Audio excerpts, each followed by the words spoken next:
আজ ২৫শে মে বিশ্ব থাইরয়েড দিবস।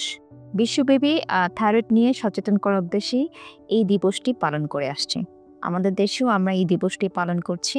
থাইরয়েড নিয়ে আসলে বিভিন্ন ভীতি কাজ করে। যেমন থাইরয়েড থেকে ক্যান্সার হতে পারে, থাইরয়েড থাকলে মানুষ মুটিয়ে যায়, থাইরয়েড থাকলে বাচ্চা হয় না, থাইরয়েড থাকলে মাসিকের সমস্যা হয়, থাইরয়েড থাকলে বাচ্চা বৃদ্ধি পায় না।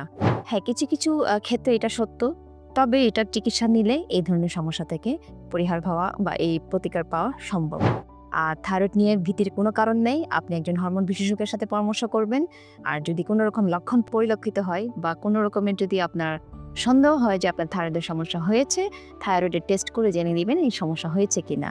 থাইরয়েডের যদি ওষুধ খেতে হয়, কোনো ক্ষেত্রে তাকে লাইফ লং ওষুধ খেতে হয়।